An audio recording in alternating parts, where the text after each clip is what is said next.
Hello, everyone, and welcome to another live commentary of, well, I'm not quite sure, because just like you, I'll be finding out as we go. I know a little bit about what the panel discussion will cover, but it'll be all a mystery to me, and so we'll learn together. Hope everyone is having a good morning on this Sunday. If you happen to get a chance, and I am being a little vindictive here, you might pop over to Ranting Monkey's gaming channel, where currently he's streaming Red Dead Redemption 2, even though he knew I was doing a stream today and probably tried to split the audience. I know you probably just forgot, but go over there and run a guilt trip on him for me. I'd appreciate it. Not that I'm calling you to action. I'm just saying, maybe might be worth the laugh. Anyway, say hello to those who have decided to join me this morning. X-Bubba Hotep, hello. Diesel Dave, hello. Rolling Bear, hello. Michael Hatfield, hello. Nyala, hello. Attack Alpaca, hello. Athetos Eternal, hello. Soraya, hello. Fernanda, hello. Mike Savage, hello. Ebony Williams, hello. Zombie Teddy, hello. Blind Press, hello. Towels, hello. And thank you, Pincalo the Driving Ape Man, for the cool smiley face with the shades. And Chicago Mike, hello. Non-Vitae Rex, hello. Richard Art, hello. Swan 732, hello. I'm dyslexic. The Demo Man 57, hello. Gosh, a lot of you showed up. Thank you so much. So as a precursor warning, those of you who have been watching Lords of the Night the last couple of nights will know that the internet gods have been particularly sour on me when it comes to cleanly broadcasting my voice to the masses.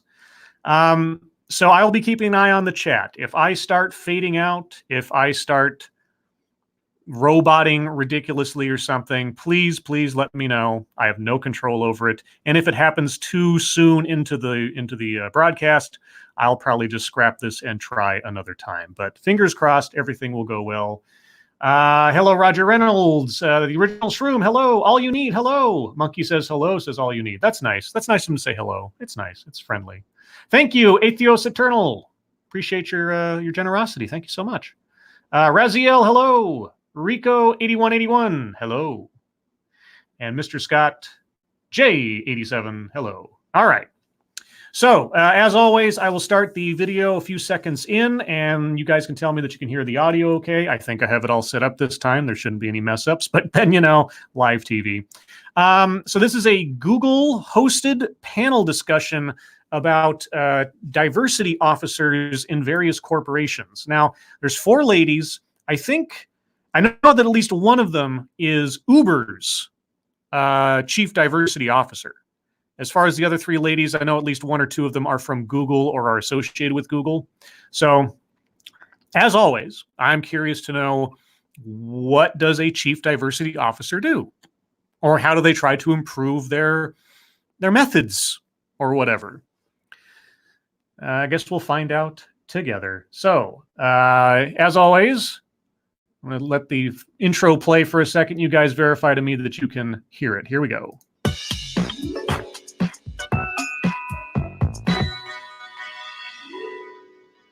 My name is... Okay, did you guys hear that? Let me know in the chat.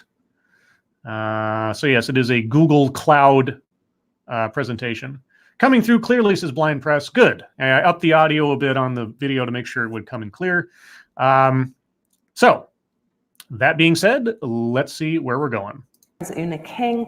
I'm Google's Director of Diversity Strategy. I've been in the field for about 25 years, which makes me very old, but luckily not tired of the journey. Tired of the journey. Okay, 25 years, so we have a real professional here. I always like hearing from people who are experienced professionals and not just fly-by-night type of individuals. At least then I know I'm listening to someone who is, educated on the subject in so much as they are educated on the subject. even if we've been in the car quite a long while now, haven't we? Saying, are we nearly there yet? So this is the conversation to find out where we are on that journey. And so I'm going to start by asking Judith to introduce herself. Before we get further, so 25 years, and they're still on the journey. Now, I'm not quite sure. Well, I can guess, but we don't know yet what the purported destination is. But if you've been working at it for 25 years in one way, shape, or form, and you still haven't gotten in sight of the destination, maybe whatever you're doing isn't working? Hi, everybody. Is this on? Okay. I'm Judith Williams, and I am the Head of People Sustainability and the Chief Diversity and Inclusion Officer for SAP. SAP. I'm not quite sure what SAP is. If somebody in the chat knows offhand what that is. I mean, like I said, I look for panel discussions with people from different parts of the world and different industries. So I'm assuming it's some kind of tech company, but I don't know. And I'm really excited to be here at Google Cloud Next because I used to be a Googler and I'm still a shareholder, really invested in the success of the company.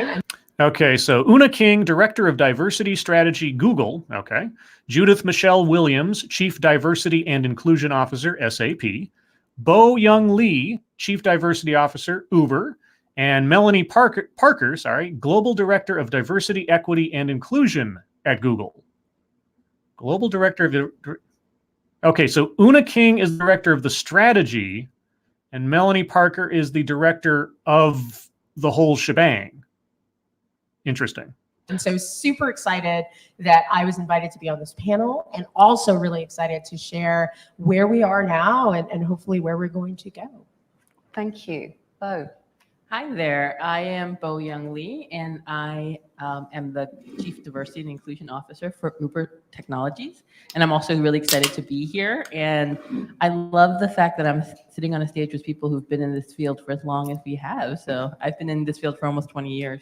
Whoa, thank you, ex-Bubba Hotep, so much. My Christmas gift to you, Scribe. I hope you have a merry one. Sorry for the interruption. I do not mind interruptions of that kind of generosity. And I'll tell you what, ex-Bubba Hotep, I'm going to pay it forward. There's a local charity here, and I will be passing on $50 to a local homeless charity. I'm not making that up. That's not, but I do appreciate it. Thank you so much. Yeah, gosh, and Merry Christmas to you too and your family. So. Hi, everyone. I'm Melanie Parker. I am the Global Director of Diversity, Equity, and Inclusion at Google. Really excited to be with you here today and to share in the conversation. Okay, fantastic. So I'm just going to start off with a very quick intro about the Diversity Annual Report that Google just launched last week. Myself and Melanie just launched. The reason being that it essentially outlines our evolving approach to DEI. Evolving approach. Okay, I recently did a video on Facebook's diversity report for 2019 and how they reviewed their progress over the last 5 or 6 years, depending on how you interpret it. And they were very, the tone was very apologetic because their demographics had not increased in the ways they had wanted them to. So I'm curious to find out what Google's overall report was, because listening to our speaker, our moderator, it sure sounds like they're not reaching their goal, which I can only assume is total diversity. Hello, Sinatra. Hello, how are you? Hello, Roger Reynolds. And Renovatio. Hello. If I miss anybody, be sure to catch me later and I'll give you a shout out. Everyone keeping up with the terminology changes around here. I'm like, I just managed to get D&I sorted out, and now it's DEI, Diversity, Equity, and Inclusion. Oh, okay. That's news to me, because, yeah, D ampersand I has always been the diversity and inclusion thing, but now we have equity. So we're adding on new goals. It's not only has to be diverse, not only has to be inclusive, but we have to achieve equity, which is synonymous with justice, which is also, at least as it is used in current terms, synonymous with equality of outcome. So just keep that in mind. And there were essentially three big changes that we introduced last year. The first was about leadership accountability. So for the first time, Google's CEO and his direct reports share accountability with people ops, HR, for delivering a more representative workforce. And that's actually kind of a big deal.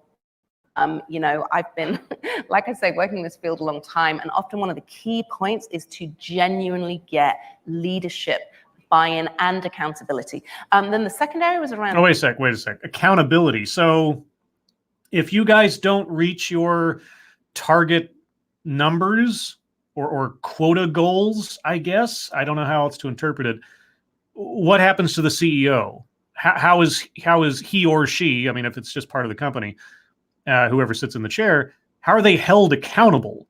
I mean, do they lose pay or lose their job? What does accountability mean exactly? Hello, Emperor WR Costin, Seal 77. Hello, Cannibal Caretaker. Hello. Here we go. Data transparency, and we seek to increase the amount of data available so that we can take informed decisions and target the resources that we're putting in to DEI. And then the third area was also around increasing inclusion. So in the report we published last week, for the very first time, and we're behind some other companies, we're ahead in some senses, we're best practice from everyone in, you know, from where to well, I think really speed with which we tackle this and how long the journey is going to take. Wait a second. Google, one of the most wealthy companies on the planet, if not the, I don't exactly know, but let's just say it's in the top 10 at least. They are behind where other companies are ahead, and they want to find best practices. This diversity and inclusion thing's been going on at least for the last 5 years, and longer probably, but I've only been aware of it in the last 5 years. And if you'll notice across several videos I've done, diversity and or inclusion is defined differently, company to company. So I'm not quite sure there is a best practices, because often what you'll hear is the chief diversity officer will come in and they will conduct some kind of survey of the employees of the workforce and ask them, what does diversity mean to you? Like they need the employees to tell the chief diversity officer what their job needs to be. It's very bizarre. So when she talks about best practices or one company ahead of another in this way, I'm really curious to know what exactly that's supposed to mean. Hello, Devil Fruit Zero. Good morning to you. Well, you guys will have to tell me. Is the is the video roboting? Well, like I said, you guys need to tell me what's going on, because I can't tell. I don't have a co-host. So if it starts messing up, let me know. But so in terms of including other communities, for the first time last week, our diversity annual report at Google included LGBTQ communities in terms of the data.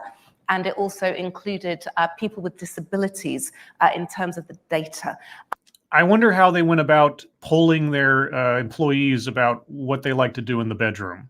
I'm just wondering how that operated. As well as those with veterans experience. So those are some of the sort of key outlines to how we are approaching diversity, equity, and inclusion. And so I wanted to start off, we're going to try and make this as real can be. So I'm going to ask each of the panelists to tell us what is the one line of reasoning and logic that you always share to convince others that DEI work must be accelerated, must be done. So I'm sure if you're here in this audience, it's because you would also like to have some of those great lines.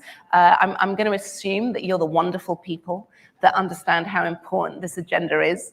So thank you for all the work you do.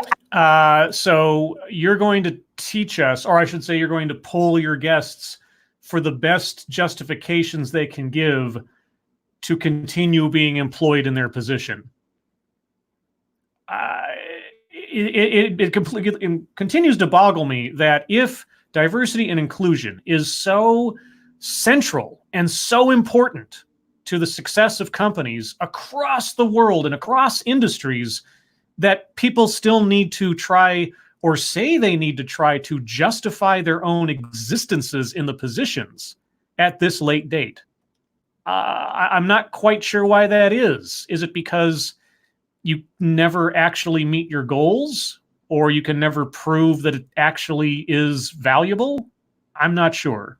And we won't always start this end, but Judith, if you could kick off, that would be fantastic. Yeah, I always start with the idea of missed opportunities. When we don't have the right people in the room, sometimes we make bad decisions. The right people in the room. Okay. And I have lots of examples that I use from tech and from other industries where having a lot of people who thought the same way meant that organizations missed opportunities. And I think about Kodak, which actually invented the digital camera, but they were so invested in their business model, which was they sold film, that they actually covered up the technology. And when it grew, it was too late. They never capitalized on it. Okay, so we're talking about diversity of ideas and perspectives. Okay. And it's because they didn't have the right people in the room to say, look, we've got to deal with this disruptive technology. We have this opportunity to think about the future. And when you have people who disagree, when you have diversity, that's how you can essentially future-proof your organization. Okay, so she is defining diversity, at least in that anecdote, as diversity of thought. Okay, well, I can't argue with that one. Let's see if that trend continues. I love that. It's about future-proofing and making your business viable in the long term. It's not just about being nice to traditionally underrepresented groups. Bo. Picking up on what you just said, Judith, I think it's, for me, I don't try to convince people that DEI is really important. What I basically do is like turn on the television or just open the window to society. And the thing is that most people recognize that we do fundamentally have to focus on DEI. It's not so much about convincing them that it's important. It's getting them to have the courage to move out of their comfort zone, right?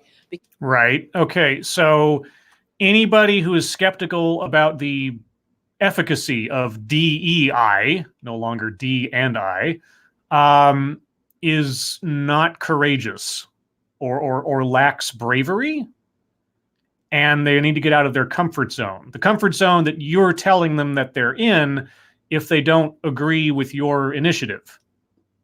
Okay. Because people are not making a choice to say society is not polarized, the world is not in chaos because of our differences. They recognize that, but they're like, but I'm just really comfortable doing the things that I've always done, just like the Kodak example you gave, right? Kodak was so committed to their business strategy, they're so comfortable in it that they couldn't have the courage to do something that was different. And that is the thing about DEI, it's that it will force you to challenge your fundamental belief systems. It'll force you to change your behaviors. And that takes a lot of courage to do that. So I think for me, I think it's about saying what is going to click on that courage for individuals. Thank you, Bo. Melanie. Okay, so again, we seem to be implying that the real diversity is diversity of thought, diversity of perspective. All right, well, it all sounds good so far. So I always start with the business imperative and the bottom line, because people really pay attention when you start talking about the bottom line. And I talk about how that diversity of, just like we've all talked about, the diversity of thought, the diversity of perspectives, it drives innovation, and it breaks up kind of that stovepipe of thinking. I come to the tech industry from aerospace and defense, and it's really critically important. I've seen that cut across all industries. You need people who look at it different, examine it different, and come from a different point of view. And so I've found that when you start with bottom line and driving profit, because businesses are in company to make money, that really helps a lot. Wow. Okay. Well, I'm surprised so far. I had expected something completely different. So far, we're talking about diversity of thought, diversity of experience, diversity of knowledge and perspective, all reasonable things to look for in employees, as far as I'm concerned. I'm curious as to how these individuals arrange to test incoming employees or potential promotion candidates for diversity of thought. But all right. Yeah, I really tend to agree with that. I mean, I know that obviously, take the Spike Lee approach. It's the right thing to do. Oh, it's a moral thing. All right. Right, we get that. But at the end of the day, what's right can very soon fall off the agenda when you're dealing with really harsh business realities. So yeah, I would agree with that. Okay, we're going to start the next question with Bo. Can you define the CDO, the Chief Diversity Officer role, and tell us which areas of your remit you've had most success with? Sure. I think the CDIO role is one that is multifaceted, so it's not like it's one thing.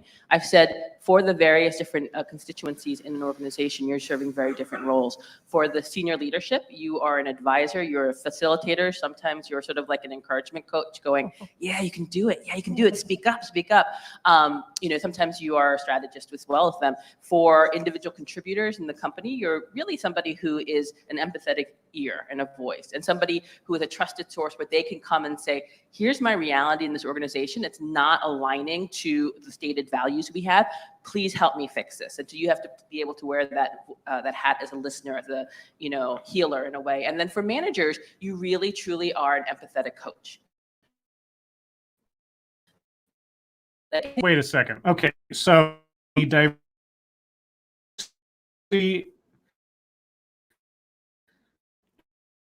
equity, inclusion, at least at and an empath. Okay. Managers oftentimes get overlooked, where we basically say, go and hit this quota, go and hit this. Am I roboting? Is it continuing? And it's done. Okay, I don't know what's going on, guys. All right. This goal, and then you leave them, and they're like, how do we actually do it? And so, as for the managers, you have to be the one saying, I'm going to give you some really aggressive goals, but I'm also going to give you the tools, the training, the support, the encouragement to be able to do that. So you wear a lot of different hats in the CDIO role. I would say personally, where we have actually had the most, or where I have had the most impact in the last year that I've been at Uber, has really been working with our senior leadership, getting them not committed, because the great thing about Uber when I stepped in, and I know it's going to sound funny, is that there was so much enthusiasm and so much desire for change. I mean, you can't go through the last 2 years that Uber's been through and not know that this is so fundamentally important. But it was about getting the leaders really aligned, getting the leaders more consistent, getting the leaders to actually publicly state, these are the goals. They said, we want to improve. And I said, okay, state that. What are the goals? I mean, I like the fact that they are all very diversity of thought, but now we're getting into some very couched language. So what are the goals? What does it mean to align with the initiative exactly? And they were like, okay, we'll state it. But it's really been about getting them aligned. And so to your point, I love the fact that in your diversity report, you outline multiple priorities, transparency, the accountability. And that's exactly where we've been able to move in Uber. We actually now have our executive leadership, which has that accountability. What does accountability mean? I mean, seriously, I hear that all the time, got to hold people accountable. I don't think I've ever actually heard what are the consequences of not meeting the goal. If you're held accountable for this XYZ PDQ, what's the outcome? What's the consequence? What is the threat? What is the sword hanging over your head if you do not achieve these goals? I hope they give us some more information on that. I've never heard it. Towards certain goals, which we'll outline in our diversity report coming out soon. And then we're also doing a lot more on data transparency. Fantastic. Oh, it's so good. Can I just say the week after the Diverse Channel report is published? So I hope you get to enjoy that sometime soon. Melanie. So the words I'd add, Bo, to what you said are futurist and influencer, because I think we're also able to, look out into the horizon and really help the executives look forward and what do we need to do now to prepare for that future. And then from an influencer, very often the systems or processes or approach, we don't own them necessarily, but we're able to serve as that key influencer organization to help them look at more equitable outcomes, where we could do things better. And so I really think that the the science and the art of influence is really critically important. That was absolute nonsense. That every word out of her mouth there was just absolute buzzword nonsense. She said nothing. Okay. And I really see our role as helping to answer kind of two questions from the organization, which is, how do I fit in this organization? And so what's that trust back with the employee and the organization? And then what's my trust in my manager, right? Because we know people leave managers, not organizations. And so by looking at just the science behind inclusion and helping to make sure that our culture helps people feel, one, that loyalty back and trust in the organization, and then that same level of loyalty and trust to the manager helps people really see that. And so where we've been really successful at— Well, we'll find out where she's been successful in a moment. Thank you, ex-Bubba Hotep. Have you tried a direct Ethernet cable, knowing you have someone living below and above you? Their Wi-Fi could be giving you packet losses. Okay, so unfortunately, the geography of my apartment is the only cable outlet. This is a very old apartment, relatively speaking. So the only cable outlet is in the living room, and the only room that makes any sense to have as a computer room is on the other side of the apartment. So having a Wi-Fi connection is unfortunately my only real option. Although after the last couple of days, I have been considering finding out if there's any option for me to have another plug installed. And I can't stretch a cord all the way across my apartment the way it is. So that is the situation.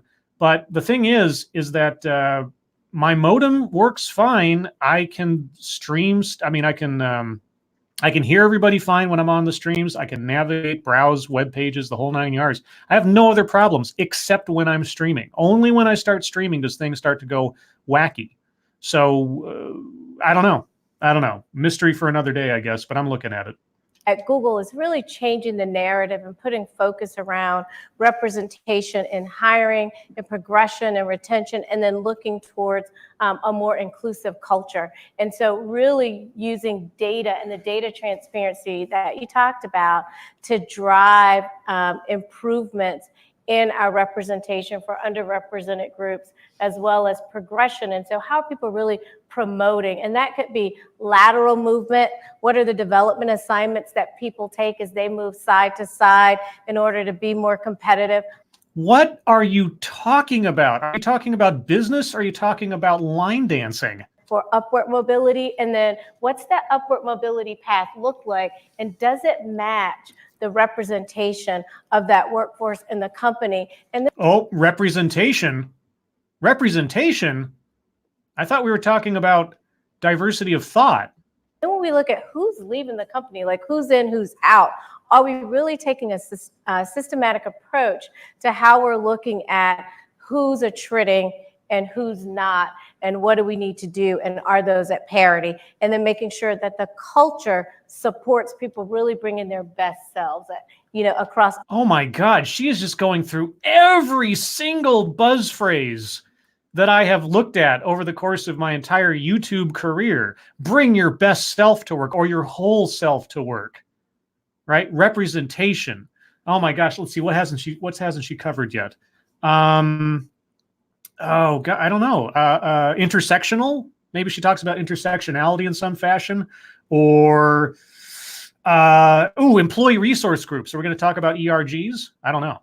All the lines of difference that we see represented in the workforce. And that point about attrition is so important. And for us, it was a really big deal last year for Google for the first time to publish attrition figures. And there was so much nervousness and fear about it. But the argument that had to be made is, look, if you just publish representation, you're not showing people the full story, because representation is the sum of who you get in, whether you develop them and they want to stay, and those that feel they're being pushed out the door, right? Right. So attrition. So you're talking about turnover. Is that how I'm supposed to interpret that? Okay. So it's really at that point where we're trying to tell the full story. So Judith, what have you had most success with, really, in terms of DEI? So at SAP, we're a B2B company, and that's, and I recognize that Google also is and Uber is in certain ways, but that's really our core business. And so we're not only thinking about how do we diversify internally, but how do we extend that knowledge to our partner ecosystem, to the startups that we fund. And so we've really had a lot of success driving that inclusion message outside of SAP. So for example, we announced this year our No Boundaries initiative, which is part of our SAP IO Startup Accelerator and Fund. And the commitment is to accelerate 200 startups that are led by women and underrepresented folks. Because wait a second. Women and underrepresented folks. So you're targeting businesses to support based on the kinds of people that are running them. I thought this was about, diversity of thought. Depending on the geography, of course, that changes. Also, that 40% of our investments will go to women and underrepresented founders. And when you think about it, I've been really fortunate. I worked for Google, which was a startup founded by Gen Xers. And then I worked for Dropbox, which was a startup founded by millennials. And then I worked for SAP. I'm sort of going backwards, working at a startup that was founded by baby boomers. And I'm sure you're really suffering as a former Google, former Dropbox employee. I'm sure your stock options are just terrible. In each case, you had a couple guys or a group of guys who hired some more guys, who hired some more guys. And then you wake up and you're like, oh, where are the women and people of color? Oh, I don't know. Where are they? Where are they? I guess you better hire some people based on those attributes. Oh, wait. That would be illegal. And so if we can work on diversifying that startup ecosystem, we know that the next generation of multi-billion-dollar former startups will have a greater chance of having more diversity. And it is so much easier to solve that problem early than late. And the other thing is we can start up technologies that will help us accelerate. So we've really worked on inclusive technologies. So I think those are some of my early successes. Okay, wait a second. I mean, we were starting out so well. Everyone was talking about you need the right people in the room. Look at what happened to Kodak. They were too insular about their philosophy on their products and their business. And then somebody needed to come in to tell them, hey, you've got to look at things differently. It's about perspective. It's about experience. It's about diversity of thought. Oh, but now what happened to that? Unless you're trying to say, as so many others have, that somehow there is a sameness of thinking attached to race and or gender. That if you are a particular race, then you are on the same wavelength as anyone else of that same race. And if so, I would ask anyone to take a look at Chuck Schumer and Donald Trump. And you tell me if they are both on the same mental wavelength. Yeah, and I have to say, I am a huge fan of SAP's work. I mean, is that question, like, how do you make the business case for diversity? So I was searching online and I came across this incredible example of some of the work and some of the academic partnerships that SAP had put together. Is it SAP or SAP? What should I be saying? It's SAP. Definitely SAP. Yeah, we wouldn't want to be saps over at SAP. Definitely SAP. Anyway, so I totally, I really respect the work that you've done there. Okay, next question. And incidentally, audience, people, members, change agents, it's going to be your turn at the microphone in about 10 or so minutes. So please get those questions warmed up. Okay, we are going to go to Melanie first for this question. What are the steps you think are critical for leaders to take to build an inclusion into the fabric and DNA of their teams and corporate culture? So what do leaders have to do if they want to build inclusion into the DNA of their corporate culture? All right, so we're going to go to Melanie. who so far has been the absolute leader in word salad, corporate speak nonsense. But okay. So what is Melanie's advice for leaders to make inclusion part of the DNA? Melanie. I actually believe it's pretty simple. So I don't think that there's a complicated formula here. Okay, so you just undercut your entire job. I mean, if it's not complicated, then I suppose anybody can do it. I believe that it's personal accountability. Accountability. There we go again. This is going to be the accountability stream, everybody, because accountability is one of the most mysterious words in this entire corporate diversity initiative. I hear it all the time, but I never hear what the downside is. Now, there is one example that I've seen recently. If you look on my channel, I did a recent video on the Chief Diversity Officer of HP Inc. And in that presentation, she mentioned how in their legal department, if they did not, in some way, shape, or form, didn't really specify, but if they did not meet the goals of their diversity initiative, 10% of their fees were going to be withheld from the lawyers. So basically, part of their income was going to be held hostage unless or until they conformed with the program or met the goals. And that is a kind of accountability. I don't know that it's a fair accountability or necessarily a legal one, but then I'm not a lawyer. But that is a kind of accountability. But when you're talking about people at the top, the CEO, the executive board, etc., what does that mean? Are their jobs on the line? Do they get a massive pay cut? I'm not being facetious. I would love to know the definition of accountability in all of these cases. And that it really starts with me. So it's up to me. I am accountable. I set the tone, and I communicate that to my team, to my organization, and I let others know. And then by keeping that eye and that focus and that personal accountability, I really believe that that's how managers are able to make change. There's lots of support and resources across the whole industry, across all of our companies to do that, but it all starts with personal accountability.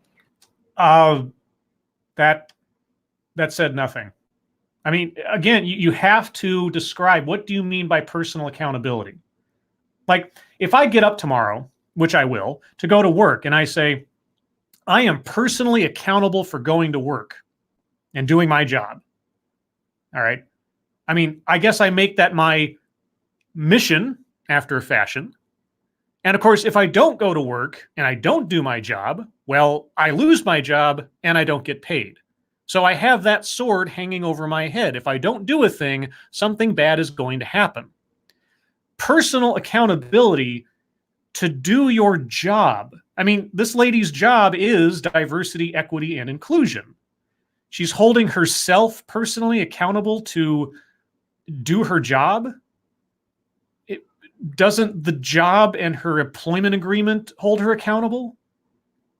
What's personal accountability when your job is meant to hold you accountable for doing your job? I'm putting far more thought into this than I really need to, I guess. I think that sounds great, Bo. Yeah, it sounds, sophistry is an amazing thing, isn't it? And I would add to that, because it absolutely comes from that personal accountability, but where does that personal accountability come from? And one of the most probably influential things that you can actually help a leader or a manager do is actually see themselves as a diverse person. What? I mean, this is so fundamentally important. First of all, I am not a diverse candidate. You are not a diverse candidate. You are not a diverse candidate. We're all women of color, right? Right. And I think that this is really important. Oftentimes, I had this, I'll tell you a story. In my last organization, which was an insurance company, so you can imagine it had a lot of diversity and inclusion challenges of its own. I had one of our senior most leaders come to me and basically say to me, Bo, I want to really lean into diversity and inclusion and build it into my business, but I don't fundamentally see myself as a very diverse person. I'm not a diverse person. What are you talking about?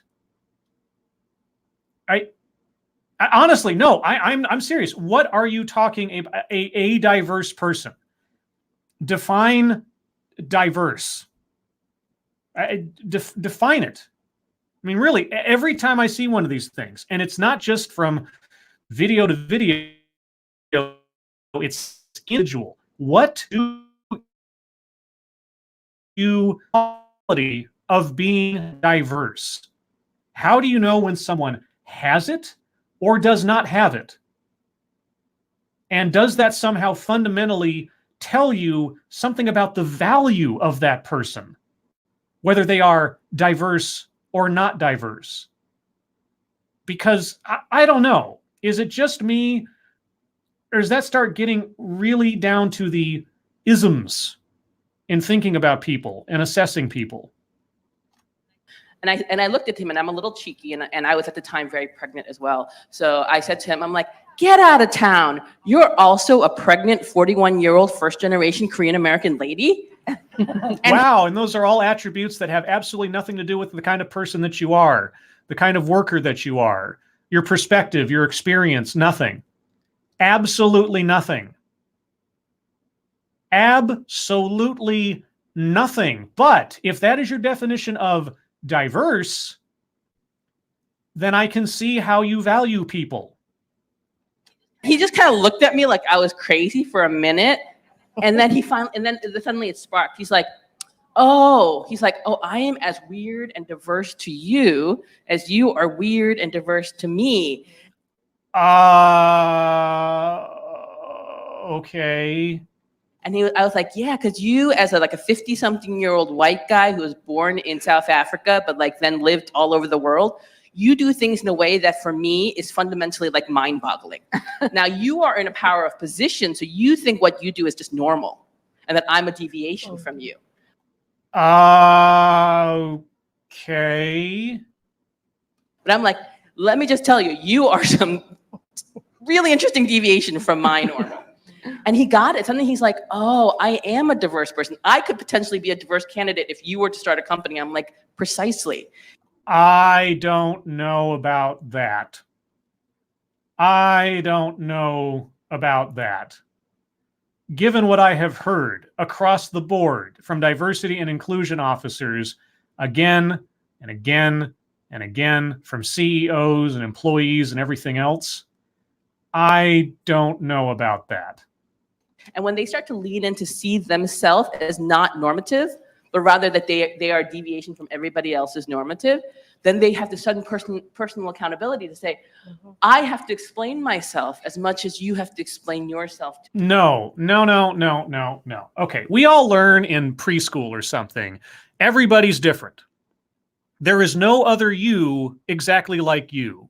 Even identical twins are not identical in how they are, how they behave, what they like, etc. Okay, that is not some grand revelation. And it's not how you assess people. Are you visually different than me? That means nothing. The fact that this person she was talking to was born in South Africa and lived in other places says nothing about what kind of person that person is. Do they have a bit different perspective on the world? Certainly. Everybody does. My green is not the same as your green, as it was once said to me in a TV show, Homicide: Life on the Street. Excellent episode, by the way.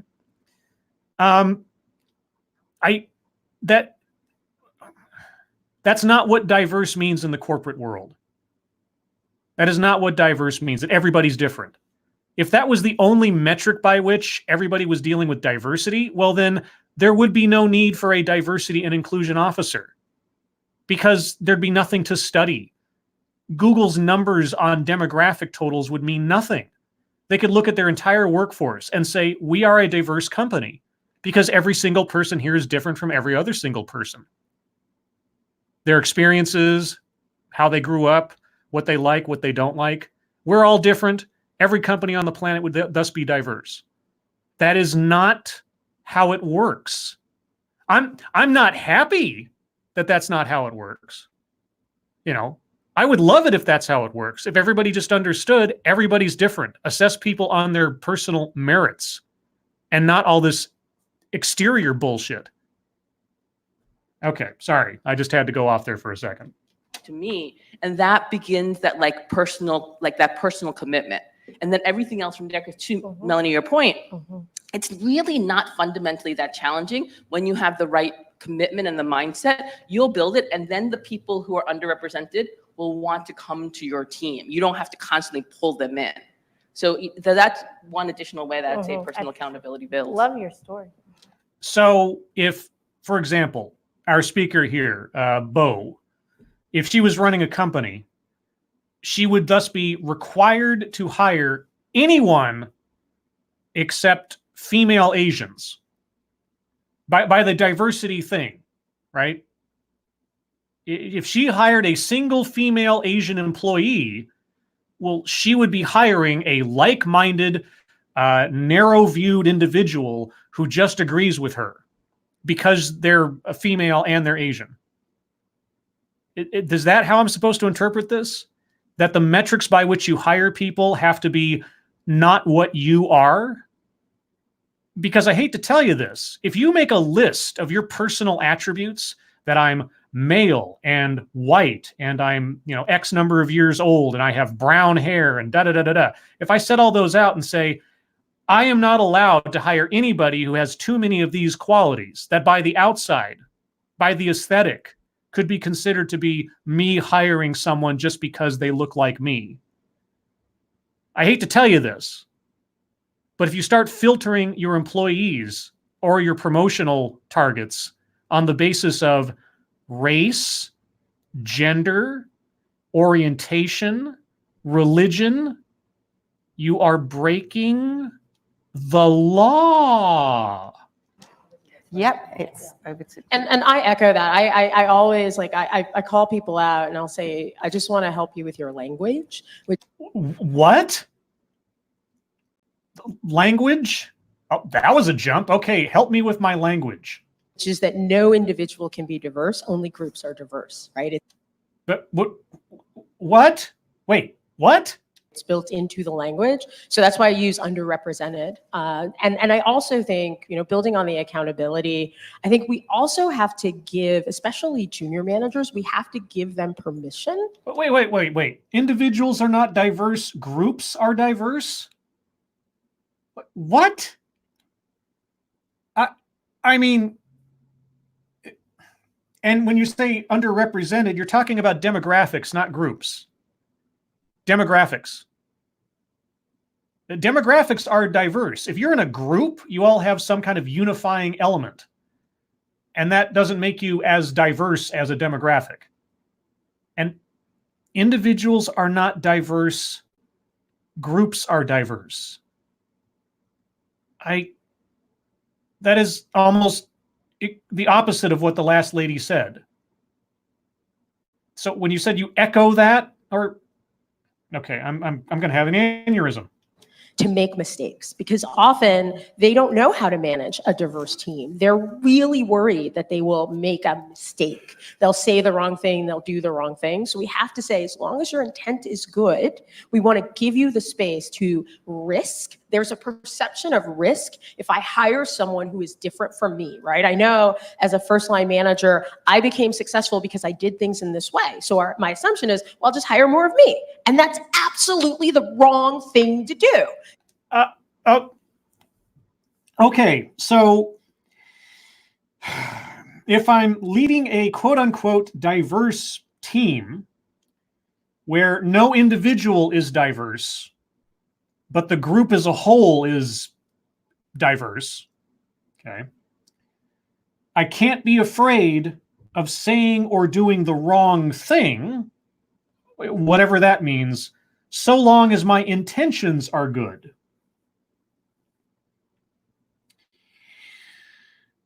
So no one at SAP has to worry about anything they say or anything that they do being interpreted by someone as a slight or a pejorative or an insult, so long as they can say after the fact, I didn't mean it that way.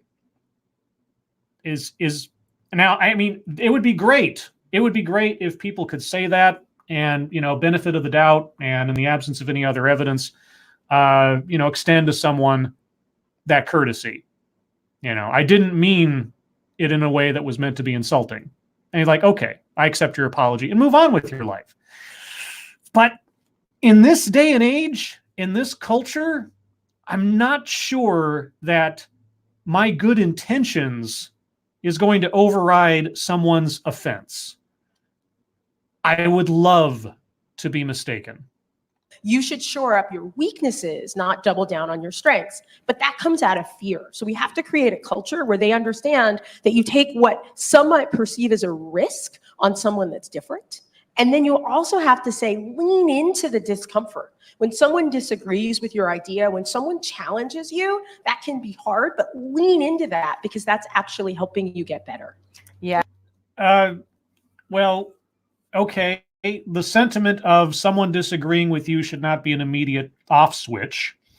I will agree with that in spirit. We have far, far too much if you disagree with me, therefore you are evil sort of mindset these days, at least from the Twitterverse and certain media outlets.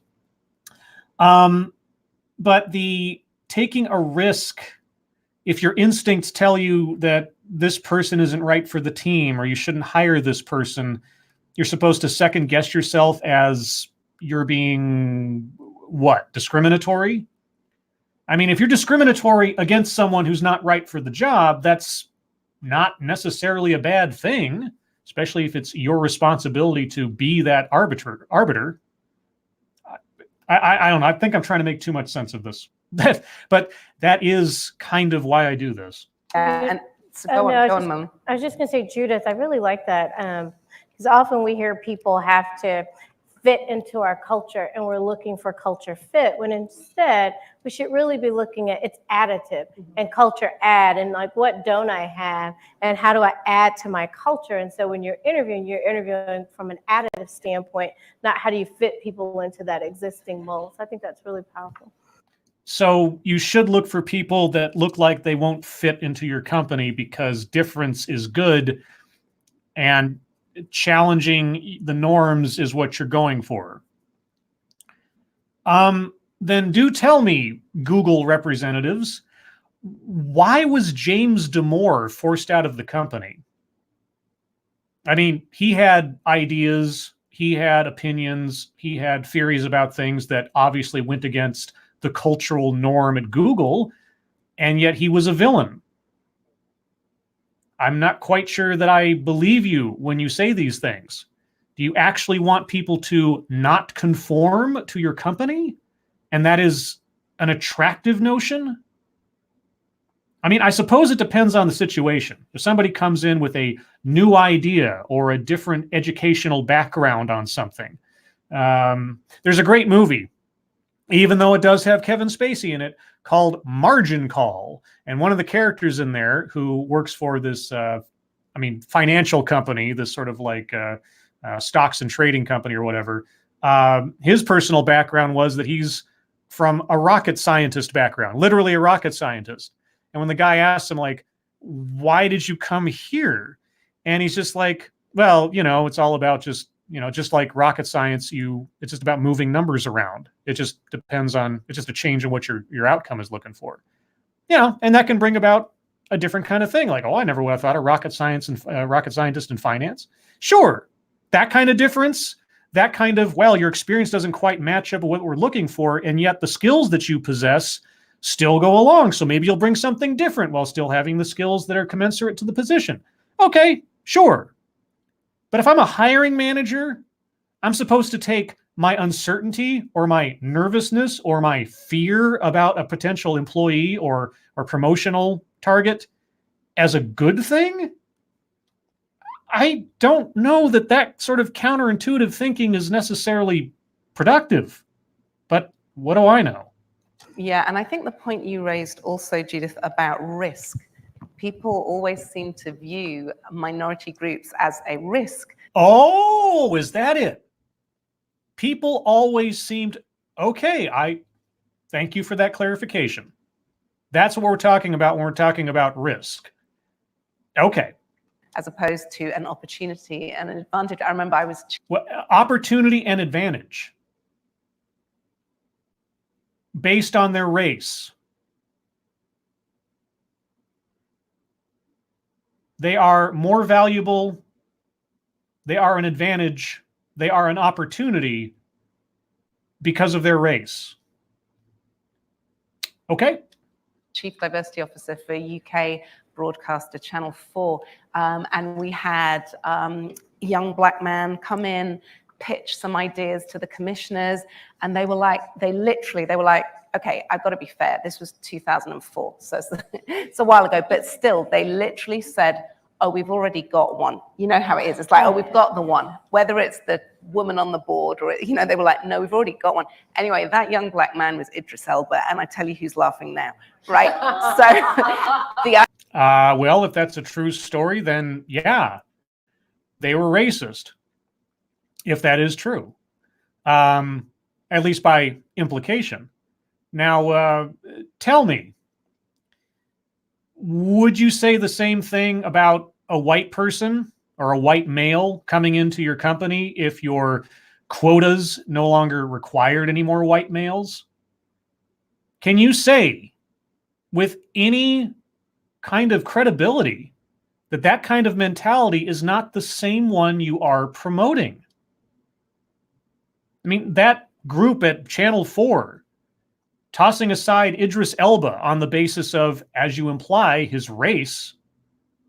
Well, what are you guys talking about then, if not the exact same mindset? Selecting employees not on the basis of their merits, but on the basis of their race. You just said it, that a person of color, a marginalized individual, is an opportunity or an advantage. Nothing to do with who they are or what they offer or what skills they have, just on the aesthetic. You are promoting the very thing that you are criticizing and rightfully vilifying. Isn't that interesting? the idea that they just couldn't see behind the identity to the talent of the human, it's not about risk, it's about seeing opportunity. Oh, you just went through propping up the idea of funding startup companies on the basis of what kind of people were running them. Not on the basis of the value of the company or of the innovation of the idea that they were promoting or the product they were creating, on the basis of what kind of people were running them. And you're laughing about this as that it's some kind of antiquated, evil thing to do, which I would agree with you. That kind of mindset is antiquated and is honestly counterproductive in my mind. And yet is the very thing that you are promoting, the very thing that you are celebrating each time one of your guests speaks. Okay, self-awareness, score 0. Okay, so I really want to ask you guys, and that's my poor language there. It's like, come on, keep up, women, ladies. Oh, yeah, I'm sure they had no idea what you were talking about when you said guys. Yeah, guy, you know, gotta watch your language. I mean, you wouldn't want to offend someone. But you know, so long as your intent was pure, I'm sure they won't be offended at all. Brethren, whatever. I want to ask you guys. You did it again. Oh my God. Can't you stop yourself from sinning? What do you think are the most critical change in approach? What is the most critical change in approach that any of our companies have to take to be successful in DEI? Because let's face it, at the moment, and I'll be the first to say, if you look at Google's diversity annual report, I think we've done some super important things, but I have to recognize the change is incremental. See, I haven't seen Google's latest report, but from her description, I'm imagining it's similar to the Facebook report that I just did the video on, where they've got everything categorized by race and gender, and then broken down further by how many of X demographic are in tech roles versus non-tech roles, etc. Excuse me. And yeah, tell me again, like at the start of this thing, how that all had to do nothing about what the person was, but how they thought. diversity of thought. That was where the starting point was on here. I was kind of hopeful. I thought this would be a short video. I'd be like, well, gosh, they're talking about things that actually matter. But you guys at Google, you chief diversity officers and executives at Google have had years and years and years of these goals in mind, and year over year, you keep not meeting them, or the progress is incremental. Well, why is Google such a racist and or sexist company? Because that can really be the only explanation as to why your numbers continue to be so low. Right? If we were going to move beyond incremental, what do you think?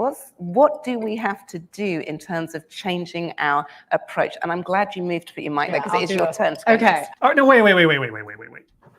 Okay, I'm sorry to keep it. Well, I'm not sorry to keep interrupting. I'm interrupting them, interrupting myself. At the outset of this panel discussion, our moderator said that she's been in this kind of business for 25 years. And she's obviously been a diversity officer of some sort across at least two vastly different kinds of companies, BBC and Google, both media companies in their own way, but different industries, different parts of the world. Okay, 25 years experience. And yet she's asking about best practices, and she's asking her guests, what do you do to increase the number? I mean, she's in charge, or at least one of the people in charge, of Google's diversity initiative. And yet they're not seeing the successes they want. They're seeing incremental. So I have a couple of questions. You've been doing this for 25 years, and you still don't know how to succeed in the job you have. Why is that? And two, how are you being held accountable for this consistent series of failures? You talk about personal accountability or accountability in general. I would love to know, how are you being held accountable for consistent failure in your job? I doubt I'll ever get an answer. I am curious. So I've thought a lot about this. I've been working in the space for a while, and I think we initially spent a lot of time making our business case, right? Essentially fighting for our lives and saying, this is why we're valuable. This is why I need to defend my job. Every year over year, I need to defend and explain to people why I still need to have my job, because it seems like we never meet our goals. Year over year, or whatever successes we have are incremental or measured in 1-digit percentage points or something. If you have to keep trying to defend your job every year, maybe there's something wrong completely with what you're doing. I don't know. We need to stop that, right? Because everybody should get what the business case is, and we really need to focus on systemic change. If you have to keep explaining the business case year over year, I'm not sure you have a case for the business. I don't know how else to tell you this. It should be clear cut. You should be able to point to the numbers and say, our efforts have improved the company's fortunes by X. If you constantly have to make the business case, there is no case for the business. And so we need to understand how we engineer our cultures and the systems around our culture for change. So I'll give you an example. We had some conversations about our compensation planning. Lots of companies do it. As a manager, you get this pile of money, you feel very wealthy, you get to distribute it, you have this largesse. And what I realized after I went through this exercise is that even me, who spent a lot of time teaching people about unconscious bias. Oh boy, unconscious bias. That's, I should really have a bingo card, kind of like a donut operator, for some of these buzzwords and key phrases and such. Okay, so she's confessing to her unconscious bias. Who was she paying more money to because of this, I wonder? had unconsciously overvalued male labor over female labor. And so I had to go back in and redo all of it. Now, a lot of managers aren't going to take that second step. So we talked about how do we have an algorithm that builds that in? So the default choice is the inclusive choice. Okay, so wait. You didn't measure each individual on their personal work performance or their contributions to the company or their tenure or all that stuff. Your concern was, what genitals do they possess? I'm glad you're making this admission publicly when it comes to compensation. Very interesting. Can we do that with compensation? Can we do it with hiring? Can we take advantage of AI, machine learning, VR to say, how do we know where those decision points where bias plays out. We also know that unconscious bias, we can't get rid of it. But what we can do is we can re-engineer our processes so the inclusive choice is the default choice. Because most of us are lazy and we're not going to go out of our way if we make it the default choice. So I'm really, really bullish on tech, thinking not about another program, but systemically, how do we rewire our organizations? Well, as far as rewiring your organization, it sounds like you were part of the problem. You were sexist against women. You were getting ready to pay women less on the basis of, I guess, their gender. But you thought better of that, so you're going to just analyze your workforce on the basis of gender overall and distribute compensation in that way. You're going to have a gender test as to who or how much compensation is provided.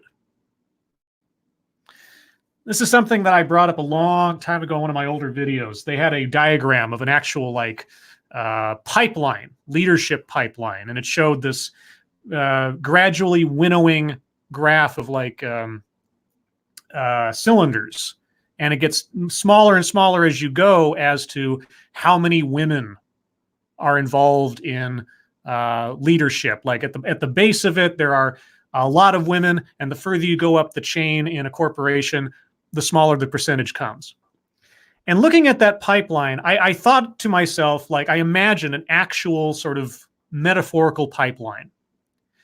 And I thought about, okay, if your hiring decisions or your decision points are grates, let's say, in that pipe, right? These fine mesh grates that help to filter out what you don't need or don't want as, the liquid flows through the pipeline.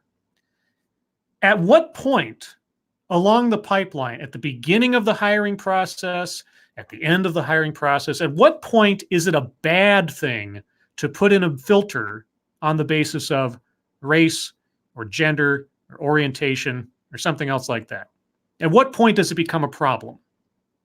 And the answer is any point. Any point. If your decisions in business, in compensation, in hiring, in promotion, any of that, in any point of that, you're putting up a decision point on race, or gender, orientation, religion, nationality, etc. You are doing the wrong thing. And in fact, depending on what country we're talking about, you're doing the illegal thing. And here we have at least one individual on stage telling everybody that at some point or another, she was valuing employee pay on the basis of the employee's gender. Now, I don't know how many conceivable lawsuits you could start to grow out of that admission. I'm not a lawyer. I'm not a class action expert or anything else. But time and time again, I'm constantly befuddled as to how these public declarations of racist or sexist hiring practices, compensation practices, promotion practices by corporate executives seems to go unanswered. Anyway.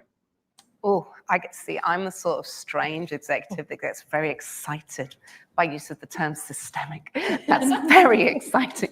You have a really weird fetish, lady. Okay, Bo, No, I'm all there with the systemic. Oh my goodness, talk about systemic change, and I'm like, oh, What is going on? Wait, what? How do you get your lady excited, gentlemen? Well, all you have to do is whisper 2 words, those 2 special words into her ear. Systemic change. And I will tell you, I am somebody with an economics degree and like an MBA. I love data. I can talk about data till like the cows come home. I, too, am a fan of Star Trek: The Next Generation. Ah, I can talk about regression modeling till the cows come home. It's amazing. I love diversity factor analysis, all that kind of good stuff. But there's a really great quote that someone said, and they said, Daniel Kahneman, and he said, nobody ever changed their mind or their behavior based on data. The only thing that changed is storytelling. I doubt that is actually true. I think that is a interesting quote. I think that is untrue. And so critical to just the systemic work, and you have to do both, right? You can't just do one versus the other. You have to do the systemic work, which I call the important but sometimes boring work. Sitting in there, looking at your perf process, looking at your comp process, looking at your hiring processes, changing every single one of them to pivot towards inclusion. But on top of that, you have to get the storytelling. Wait. Okay. Nobody ever changed their mind or their opinion on the basis of data, but on storytelling. All right. So when you, chief diversity officers, look at your various companies' statistics on however you define diversity, and you see those percentage points moving incrementally, whereas you want to see them move dynamically, that data is not what is causing you to change your opinions. The fact that your moderator here made that point a few minutes ago, talking about how Google's diversity metrics were not moving in the direction or as fast as they want to, and then she asks all of you to tell her how to change that, that data did not cause her to change her opinion or to look for different opinions. I don't even know what this person is talking about right now. Data never changed minds, only storytelling. Well, if you can tell your boss a story about how the data is not showing you failing at your job, I mean, all credit to you, I guess. And the way that you do the storytelling is you have to find the voices whose stories are not being told and then give them the mic and say, I want you to tell us about what your reality is like. Because when our leaders sit there and they hear somebody who's been sitting in one of our, customer service, and they're like, I have a master's degree and I've been working for Uber for 3 years and I'm a Black person and I've never been promoted once. Okay. You have a master's degree in what, would be my first question. You've been in customer service for 3 years and you've never been promoted. So first off, if you have a master's degree, why aren't you pursuing something higher? Have you ever sought a promotion? How have your performance? I mean, there's a whole bunch of other factors there, but this person is presuming that they're not being promoted because they're Black. In Uber, that has had, as far as I can tell, for years, this grand initiative to focus in specifically on that demographic for hiring and promotion, etc. So the accusation is, I must not be promoted because I am Black. Okay. And they're like, and I know I'm smart and I know I'm capable and I'm meeting all my things, but I've never been promoted once and I just don't think the company values me. Okay. So you're accusing the company of being racist. Or this hypothetical person is accusing the company of being racist because they're not being promoted. They're not being offered a promotion. So the only factor is their race. Okay, So is Uber a racist company? Or is that individual meeting all their numbers, but not showing any initiative to go above and beyond their numbers that would commend them to a promotion? I mean, these are the questions I would ask if I was actually working at this company. Because if they came to me and said, I'm not being promoted because of my race, well, I would look at their metrics, set aside everybody else's metrics, and see if, well, is that actually a defining factor? Is there someone else that has been promoted with the exact same numbers, the exact same tenure, etc., but ahead of this person? Could there be a problem? I don't know. Because, data never changed anyone's minds, only the storytelling. That's what makes them go, ugh, right? When they see somebody who they've known for many years, who they trust, and they're like, I don't think this company cares about me, right? So it's about getting those two things right, because the data will help us figure out, and the systemic work will help us figure out, like, how do we move forward?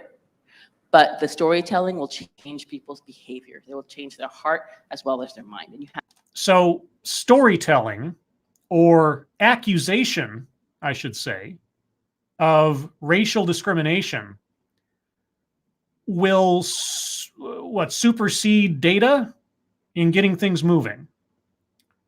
Well, in this day and age, I would agree that that is a way to do it. Sure. have to get those two things simultaneous. So I think I couldn't agree more with you around narrative and story. And narrative and story. Never mind the data. Never mind the facts. As long as there is a narrative or a story that will get things moving, that's much more valuable. Melanie, as the person who had to stand up in front of essentially 100,000 Googlers last week and deliver the data, but also, yeah, she was hot, I tell you. But anyway, but also deliver the story. Just then when she said story, the S sound was coming out of her lips. My mind immediately filled in the blank with spin, not story, spin. So Melanie had to stand up in front of 100,000 Googlers and deliver the diversity report, which from our moderators' previous comments, was not a very pretty picture by the data, but she had a good story. Okay. How do you think we are changing our approach there? Well, I was just listening to Bo and Judith, and I agree.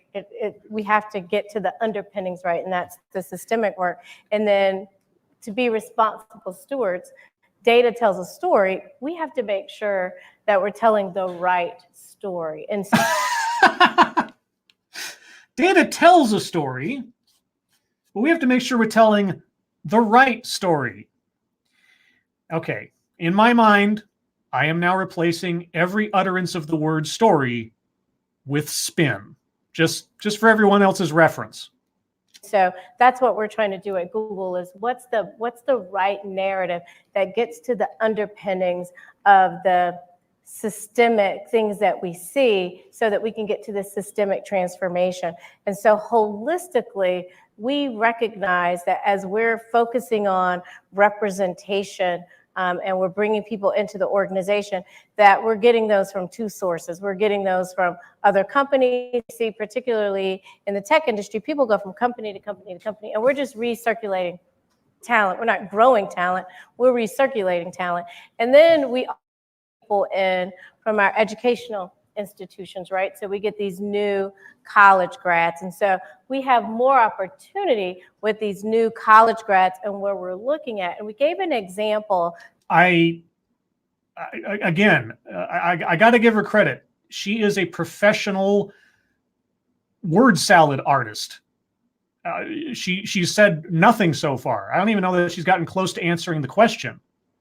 But she said a lot of words, and it all sounded very, I don't know, smart-ish. Dr. Kamal Bob, who works on our team doing diversity strategy, but led a computing center at Georgia Tech, he lives in Atlanta, and he gave this example. This is my story for you, Bo. And we know it's all about the story, so I cannot wait. So, sorry, spin. Gave this example about when you look at Atlanta, one of the biggest metropolitan areas in the U.S., you could take this story and put it anywhere in the world. In Atlanta proper, there's 11 public schools, and 8 of the 11 schools have no white students. In those 8 schools that have no white students, they don't have an AP computer science teacher in any of those schools. So the normal track that would get these students on path to be competitive for the universities to major in computer science, we're not seeing that because the schools aren't teaching it because they don't have the teachers or the professors to do that.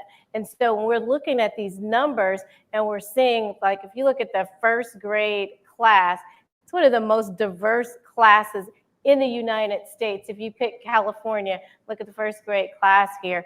And so you would predict just based on, volume or quantity alone, what would that return? But when you pull that back and you look at who's in and who's not, who's included, who's not included, who's in the story, who's not in the story, who's getting the education, who's not getting the education, we're not moving the needle because when we go back and we look at the underpinnings of the systemic things that are done in this country, what we're seeing is that we're not educating appropriately. So we're never going to return the talent that we need and have the representation that we need if we don't go all the way back there and start to do something very different with how we're educating at a very early age.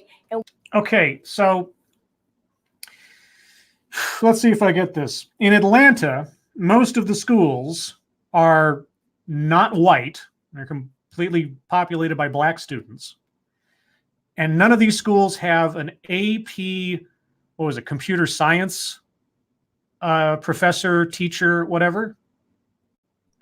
I'm trying to think if any school I've ever attended had an AP computer science teacher or class or something. Granted, I come from a time before internet and computing and all this tech stuff was really mainstream, so maybe I'm just missing out.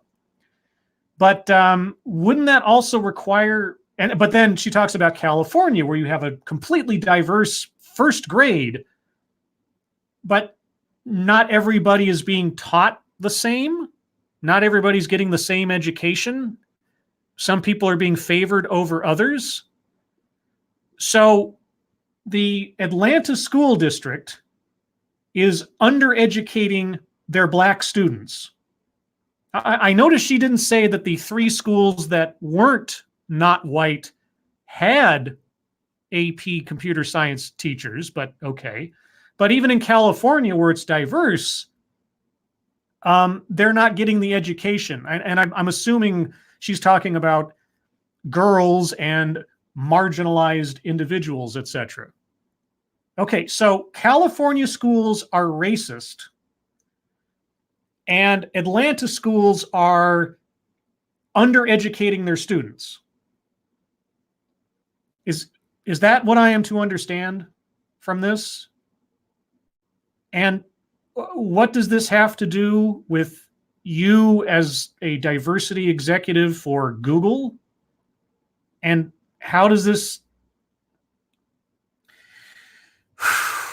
Okay, you're telling a story, but you know what? It almost sounds like you're making excuses for the outcomes of your job.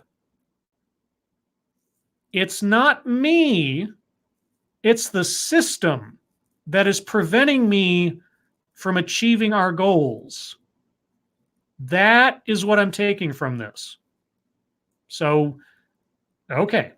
We can't do that in isolation. We do that together. And so there's this call from a tech industry standpoint. How do we partner? How do we make sure that we're providing the education to those students, that people aren't getting lost, and where does talent meet opportunity, and we're able to provide that access, and then we can track who we're moving through, and we can have that return on the other side. So wait, is Google going to start opening up elementary schools? Or are they going to start, and I don't know, maybe they do. Do they send funding to elementary schools in California or Atlanta in order to instill in them the kinds of education that will benefit Google down the line? I mean, is that what she's talking about? Because I can't see any other reason why she'd be bringing up the public school systems as being faulty and how that is where the problems of her job come from. Meanwhile, while we're still recirculating and regurgitating the talent that's there. So that's the holistic approach that we're really focused on, that we invite all of you to be a part of. What? The holistic approach of what? What of blaming the system for your numbers not being where they should be? That in Silicon Valley and everything, there's such a glut of tech-savvy individuals that they can cycle from business to business, usually on contract basis. I mean, that's why there's so much turnover in companies like Google and Facebook and Amazon, et cetera, is that they hire somebody for a limited amount of time to get a specific thing done, and then their contract ends, and then they got to look for other work. And so they go to a different company. I mean, I know way too many people in my personal life who move so frequently from place to place to place, not because they don't want some kind of stability, but because the market is such right now that the only opportunity they have to actually make a living is to take temporary contracts with the hope that maybe they'll get hired on full time. But they don't bet on it. And so they're kind of moving from this glorified paycheck to paycheck situation. But that's the company's fault, if you want to call it fault. That kind of turnover is part of your structure. But now we're talking about elementary schools and a lack of AP computer science teachers. Okay, all right, I'm absorbing. We're almost done. We're almost done. I think that deserves a round of applause, personally. What? Applause what? She didn't say anything. She passed the buck. You brought up her reporting the numbers of Google's diversity goals, and you already told us that they were lacking in what you had wanted. And she just spent the last couple of minutes telling us how it's the elementary problems, feature numbers. That to applaud? Okay. Because what it's really doing is fundamentally shifting how we look at this issue. So it's saying, look, we have to look at some of the systemic barriers that are artificially depressing the numbers of diverse talent, if I can use that term. Well, okay, so wait. We have to change our perspective on how we come up with excuses for our jobs not being fulfilled? Because that's what I heard. I don't know about you guys, but that is what I heard. Coming into the pipeline. And the other, I mean, I'll give you a story. Like last week, my 13-year-old, okay, he's the only kid in his school with an afro. We live in a very non-diverse area anyway.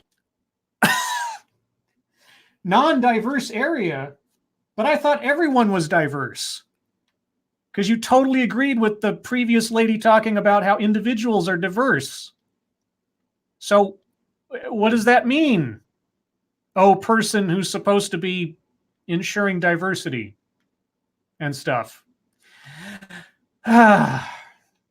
And the teacher says, so he's 8th grade, he's going to go to high school next year. And the teacher says, oh, he's falling behind on algebra. And if he doesn't improve his algebra in the next 8 to 12 weeks before the end of that semester and he goes to high school, he won't get into the feeder classes that will keep him at the top, where he could then go into what you're talking about, right? And so we're like, oh my God, he's not doing very well. Oh, well, we know what, well, we'll just buy our way out of it. We'll buy a math tutor for him. Well, you and several people in Hollywood had the exact same idea. So you and Lori Loughlin and those other people thinking that they're going to buy their kids out of their academic problems. Hey, you're right up there with the famous people, I guess.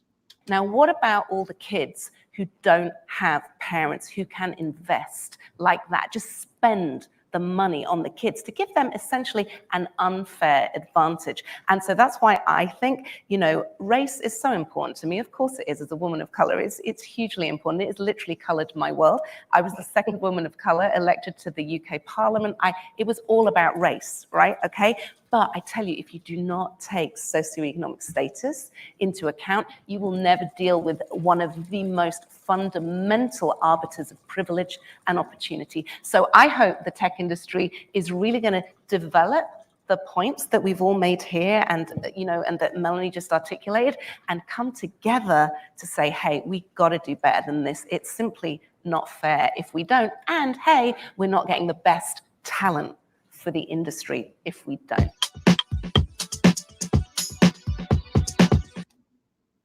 Okay, well, I'll tell you what, that was far more candor in that last 30 seconds or so, that last minute, than we'd heard throughout this entire thing.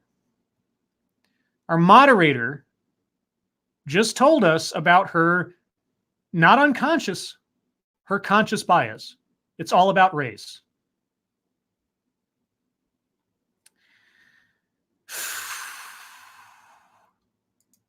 And this is Google talking. I mean, two representatives of Google, the moderator and Melanie at the end. And this is how they operate. Now, you might say, Scribe, why are you surprised by this? Well, I'm not surprised by it so much. I'm surprised by the candor.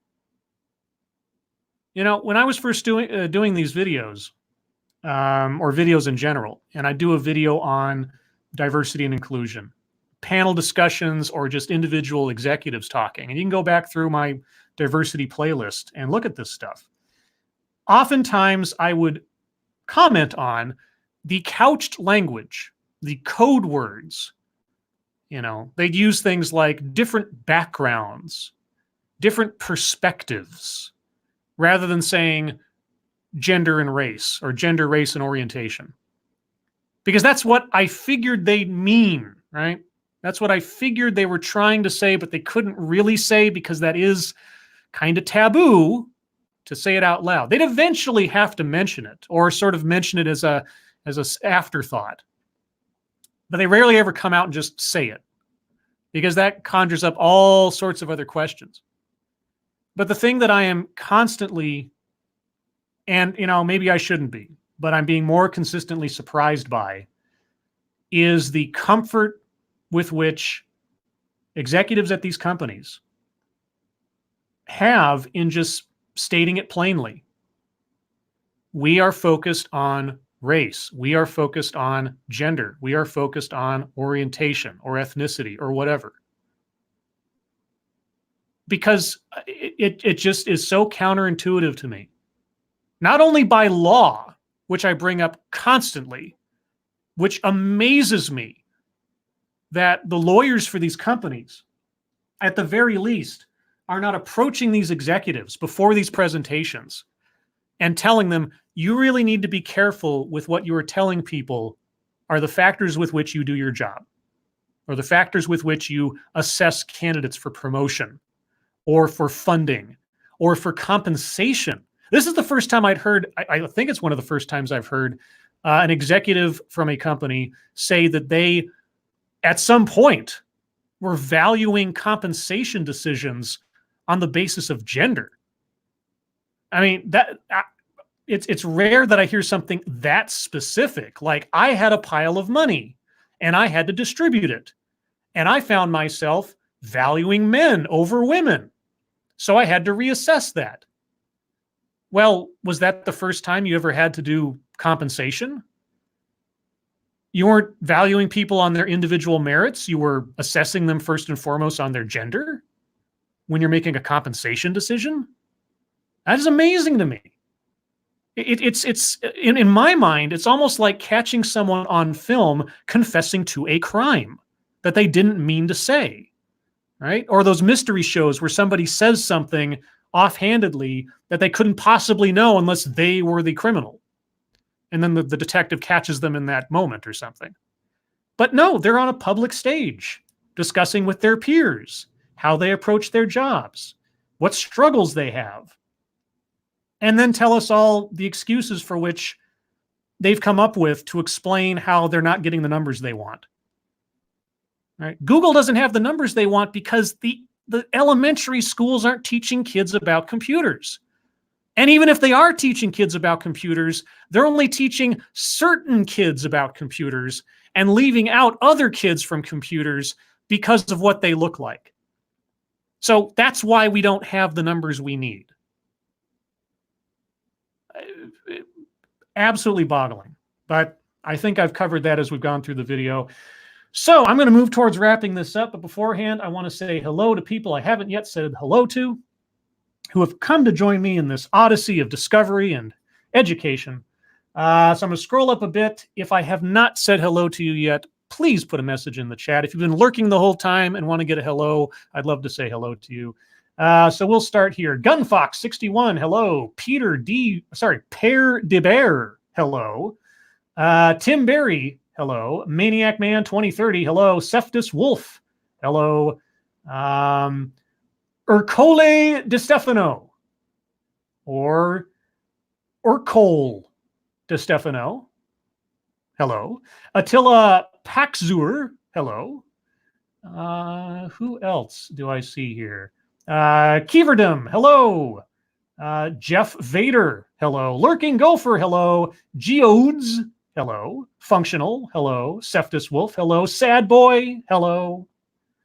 I hope everyone is having a, it's Ercole. Okay, Ercole De Stefano. Hello, Ercole. Hope everyone's having a good weekend. I hope you found some morbid entertainment out of this. I know I did. And like I've said before, these are not easy to watch. These are intellectual slogs. But I think it is important because these are actual representatives of corporate thinking at the highest levels in some major companies. This is what is driving business philosophy these days, in some way, shape, or form. Now, the interesting thing is, almost to a one, as far as I can tell in their comments, none of these companies possess the kinds of numbers that would justify the jobs that any of the people on the stage actually possess, because they have not achieved the goals. Whatever they're doing is not actually meeting the purpose of their position. To a one. And yet, what are they doing in this presentation? And to the audience members who they implied were also D&I related executives or managers or something, what was the end result, the end lesson? How do we best spin the results of our work to put the blame off on someone else? Yeah, that seemed to be the end result of the whole thing. This was a lesson in avoiding accountability, which seems a little ironic given how the whole presentation began. But then maybe I'm interpreting things incorrectly. That's just my opinion. That's just my read of things. If you have a different read, by all means, put it in the comments. If you enjoy this kind of stuff, as morbid as it is, like I say, please let me know. I mean, I do these things once in a while. People seem to like them, or at least my audience seems to. I get a certain entertainment value out of it, but at the same time, I honestly want to know how this is all operating. And now we've looked at, if you follow these other streams, we've looked at so many different companies, from technology to makeup and now to rideshare and all types of things. And it's always interesting because you never know what they're going to say next. So, yeah, I guess that's where we are. So with that, guys, I'm going to call it here. Thank you so much for joining me today. Everybody, I hope you have a great weekend. Moderators, for those of you that were here, thank you for keeping an eye on things, even though my audience is one of the best behaved in the world, maybe only second to our Lords of the Night audience. You know, I'm kind of particular. I have that bias, I suppose. Everybody who donated, thank you so much for your generosity. And I promise you that, especially in this season of giving, as it were, I am paying it forward, doing my best to. So I do appreciate it. And with that, guys, I will see you on the next one. Look forward to seeing you on Lords of the Night tomorrow night, Monday night, on Satsu 2 Senses channel at 9 p.m. Pacific. Sorry, 9 p.m. Pacific. 9 p.m. Eastern, 6 p.m. Pacific. I should know this by now. I should have it in my head by now. And by all means, if you have a chance today specifically, go say hi to Ranting Monkey for me. I know he'd love it. Anyway, guys, take care. And as always, thank you for listening.